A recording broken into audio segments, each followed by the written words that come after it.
नमस्कार दोस्तों, स्वागत है आप सभी का आपके अपने चैनल द रिटेल इन्वेस्टर में। बात करूंगा यहाँ गाइस कैम्स की, और कैम्स के ऊपर बात करना इसलिए बहुत ज़्यादा इंपॉर्टेंट है क्योंकि अभी इसके आपस में पास में दोस्तों बस रिजल्ट आने वाले हैं। मेरे ख्याल से एग्जैक्ट डेट मुझे शायद 10 तारीख ही है, 10 फरवरी को इसके रिजल्ट आने वाले हैं। उससे पहले शेयर में बिल्कुल भी हलचल नहीं हो रही है। क्या वो चीजें हैं निवेशकों के अंदर, जो डर है, जो मिड कैप आईटी इंडस्ट्रीज के ऊपर बहुत ज्यादा कहना चाहिए मंडरा रहा है, और जिस तरह से बाजार गिरे हैं, क्या इस बार कैम्स उस तरह के रिजल्ट नहीं दिखा पाएगा जिसकी हमें उम्मीद करने पिछले इतने क्वार्टर से दिखा रहा है और जिसकी हमें उम्मीद करनी चाहिए। तो किस तरह होगी इसकी चाल, और जो नेक्स्ट वीक है उसमें किस तरह कैम्स ट्रेड करेगा, क्योंकि देखिए आने वाला टाइम बहुत ज्यादा, मैं कहूंगा कहना चाहिए काफी वॉलेटाइल है इंडियन स्टॉक मार्केट के लिए। और ऐसे में एक ऐसा स्टॉक जो ऑलरेडी कहना चाहिए ऊपरी स्तरों से काफी ज्यादा करेक्ट हो चुका है, इसमें किस तरह की कहना चाहिए रणनीति होनी चाहिए। और डिस्क्लोजर के रूप में बता दूं, कैम्स के ऊपर मेरी खुद की दोस्तों पर्सनल होल्डिंग है। माफ कीजिए, पर्सनल नहीं है, मतलब मेरी फैमिली मेंबर्स में जिन्होंने मेरे कहना चाहिए फादर मदर या इनमें से जो इमीडिएट रिलेटिव है उनकी होल्डिंग है। तो जो भी मैं कहूँगा कहना चाहिए कि अगर आपको लगता है मैं अनबायस्ड होकर नहीं कह रहा हूँ तो आप वीडियो छोड़ सकते हैं, लेकिन हाँ, वीडियो को अंत तक अगर आप बने रहेंगे तो मैं आपको रैशनल जरूर समझाऊंगा कि क्यों मैं इसमें हर एक गिरावट में एक्यूमुलेट कर रहा हूँ। तो दोस्तों, वीडियो को आगे बढ़ाने से पहले अगर आप इस चैनल में पहली बार आए हैं प्लीज चैनल सब्सक्राइब करें। वीडियो अच्छी लगती है लाइक जरूर कर दें दोस्तों, ताकि यूट्यूब दूसरों को भी रिकमेंड करे। और दोस्तों, मैंने टेलीग्राम चैनल बनाया जिसका लिंक डिस्क्रिप्शन बॉक्स में जाके जरूर देखिएगा।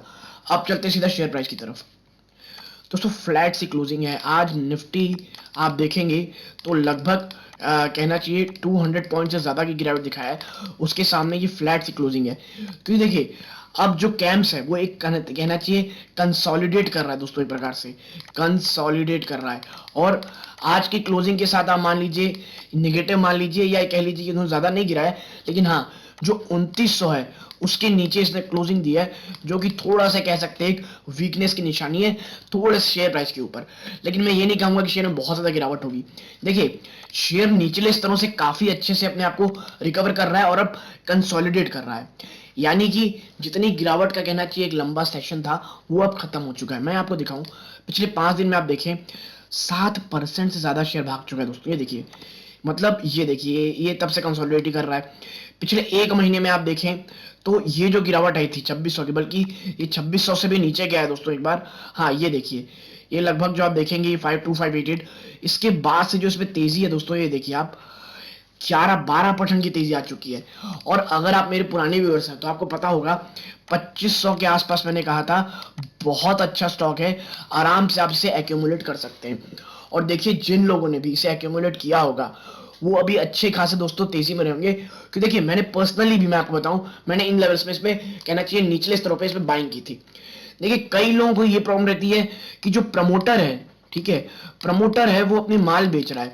देखिए दोस्तों, इस शेयर के साथ ऐसा है ना, इस शेयर का जब मैं आपको रिटर्न दिखाऊंगा, आप देखें पिछले एक साल में इसका रिटर्न देखें आप, ये भूल जाइए जो ये गिरावट हुई थी, ये है 188 यहां से। अब आप देखें ये शेयर पिछले एक समय में 130% भाग चुका है दोस्तों। पिछले अगर मैं 5 साल में दिखाऊं तो देखिए, एक समय में ये शेयर 1200 के आसपास था, वहां से शेयर ने 200% की तेजी दोस्तों दिखाई थी। ऐसे में अगर थोड़ी बहुत प्रॉफिट बुकिंग अगर होती है, चाहे वो प्रमोटर की तरफ हो, तो ये कोई नेगेटिविटी नहीं होती दोस्तों, ठीक है। लेकिन हाँ, उसके ऊपरी स्तरों से एक अच्छा खासा गिरावट हुई, और अब देखिए तो शेयर ऐसे कंसोलिडेट करने की कोशिश कर रहा है दोस्तों, ये देखिए इन एरियाज पे। और मुझे लगता है कि हाँ, ये कंसोलिडेट करेगा। देखिए, काफी लंबे समय तक ये 2900 निचले स्तरों पे और ऊपरी स्तरों पे आप मान लीजिए 3100, ये यहीं पे ट्रेड कर रहा था दोस्तों, ठीक है। और जिस दिन ये 2900 टूटा उसके बाद से एक सीवियर इसमें गिरावट आई दोस्तों। और मैं हमेशा कह रहा था 2900 3100 में कि भाई 2900 में आराम से लेते रहें, और मैंने भी लिया था। और वहां से जो सडन फॉल आई उसमें कोई भी आप कह नहीं कह सकते कोई नेगेटिविटी थी शेयर में, सिर्फ सडन प्रॉफिट बुकिंग आई थी और प्रमोटर ने हल्का सेल ऑफ किया था। लेकिन हाँ, 2500 के आसपास, बल्कि मैं मुझे याद है जहां तक मैंने इसे 2700 में कहना चाहिए एक और बाइंग की थी। क्योंकि देखिए, मैं हमेशा कहता हूँ अच्छे स्टॉक को बाइंग और डिप करना है, एक अच्छे सपोर्ट में बाइंग डिप करना है, क्योंकि देखिए ना आपको पता है ना मुझे पता है शेयर ने बॉटम कहाँ बनाना है। ठीक है, इसीलिए कोई अच्छी सपोर्ट हो वहां हल्का सा एक्यूमुलेट कर ले, या अगर आप पता नहीं लगा सकते तो एक अच्छे स्टॉक में हर 10 to 15% इनके बीच कोई भी आप अपने रिस्क पैरामीटर के हिसाब से बता लें, इनके बीच आप एक आध कहना चाहिए डिप में इन्वेस्ट करें। आप देखेंगे आप 80% ऑफ टाइम, देखिए कोई भी 100% स्टॉक मार्केट में सही नहीं होता, लेकिन हाँ एक अच्छी कंपनी अगर ऐसे गिरती है आप अच्छे से एक्यूमुलेट करेंगे तो मैं बताऊं 80% ऑफ टाइम एक बहुत अच्छे मुनाफे में आप रहेंगे। और देखिए ये मेरी स्ट्रैटेजी रही है जो मैं काफी काफी लंबे समय से तो नहीं कहना चाहिए, लेकिन हाँ पिछले 2 से 3 सालों में मैंने स्ट्रैटेजी अपनाई है और काफी मुझे सक्सेसफुल रही है। और कैम्स दोस्तों देखिए एक ऐसा स्टॉक है, डेट फ्री स्टॉक है, ठीक है, एसेट लाइट मॉडल में काम करता है, यानी कोई बहुत बड़ी मैन्युफैक्चरिंग यूनिट आप कह लें, या कोई बहुत ज्यादा ट्रांसपोर्ट करने पे खर्चा होता है इनके प्रोडक्ट्स को, या बहुत कहना चाहिए बहुत ज्यादा कंपटीशन नहीं दोस्तों। देखिए जो म्यूचुअल फंड इंडस्ट्री है ये सिर्फ और सिर्फ बढ़ेगी। अभी आपको पता होगा कि पराग पारेख ने कहा है कि भाई जो $7 बिलियन है, जो $7 बिलियन का मार्क है उसे हम टच करने वाले हैं, और फॉरेन स्टॉक्स में इन्वेस्ट करने का ये अपर लिमिट है, सेबी ने लगा रखा है। तो आप समझिए कितनी हैवी अमाउंट में, समझ लिए कितना इन्फ्लो आ रहा है डोमेस्टिक इंस्टीट्यूशन इन्वेस्टर्स के द्वारा। आप देखिए बीच में 4 से 5 दिनों में हर हर दिन कह लीजिए आप 5,000 करोड़ से भी ज्यादा की सेलिंग की थी एफआईआई ने, उसके बावजूद बाजार नहीं गिर रहा दोस्तों। क्यों? क्योंकि डीआईआई लगातार माल उठा रहे थे दोस्तों। ठीक है, और अब देखिए एसआईपी लगातार बढ़ रही है दोस्तों, और मुझे ऐसा लग रहा है कैंप्स में कहीं से भी दोस्तों आप कह लीजिए गिरावट नहीं होने वाली। हाँ इस बार जो मिड कैप आईटी स्टॉक्स को जो परेशान कर रहा है दोस्तों वो है मार्जिन। ठीक है, हमें ये देखना है इस बार ये कंपनी मार्जिन किस तरह के रखती हैं और जो इनका नंबर्स हैं वो किस प्रकार के आते हैं, और मुझे नहीं लगता दोस्तों कोई बहुत ज्यादा खराब आएंगे। ठीक है, और अगर आएंगे भी तो भी मुझे नहीं लगता शेयर में ज्यादा गिरावट होगी, क्योंकि ऑलरेडी बहुत ज्यादा आप कह लीजिए ये स्टॉक ऊपरी स्तरों से करेक्ट हो चुका है, और एक लॉन्ग टर्म निवेशक जो हैं उनको मैं नहीं लगता कि अब उन्हें ज्यादा गिरावट इस शेयर में देखने मिलेगी। आप देखें ये स्टॉक जो है कितना ज्यादा स्ट्रांग है। आप देखिए इसके फाइनेंशियल में एक भी जगह लाल नहीं है, सिर्फ और सिर्फ एक जगह लाल आपको दिखेगा, वो है does promoter hold adequate holding in the company. वो भी होल्ड रखता है दोस्तों। आप कह लीजिए पिछले काफी 2 से 4 क्वार्टर में थोड़ी बहुत उन्होंने प्रॉफिट बुकिंग की है, लेकिन सेल्स के फ्रंट में, मार्जिन के फ्रंट में कोई बहुत ज्यादा गिरावट नहीं आई है।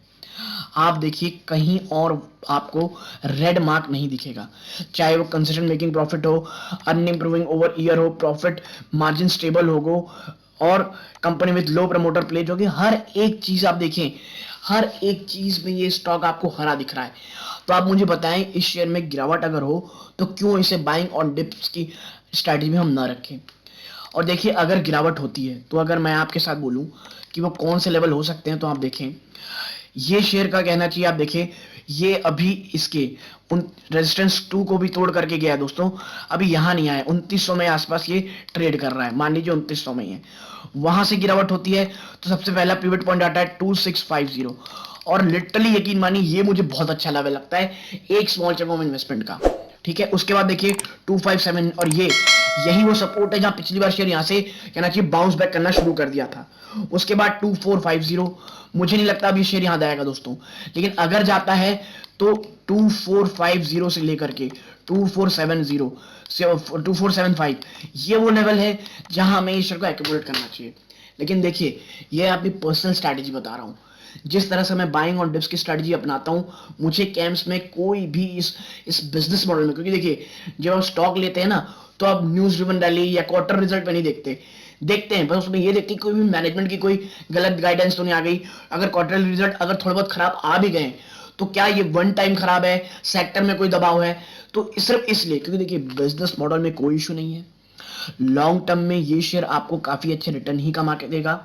ठीक है दोस्तों, लेकिन फिर भी सिर्फ मैं कह रहा हूं इसलिए इस बात में बिलीव नहीं रखता दोस्तों, क्योंकि मैं कोई सेबी रजिस्टर्ड नहीं हूं दोस्तों। आपको कोई भी पोजीशन बनाने से पहले अपने वित्तीय सलाहकार से सलाह लेनी है, या आप खुद भी थोड़ा रिसर्च कर सकते हैं, उसके बाद ही कोई पोजीशन बनाए। तो दोस्तों यहां तक जुड़े रहने के लिए आप सभी का धन्यवाद। ये इस वीडियो का अंत है। जय हिंद दोस्तों।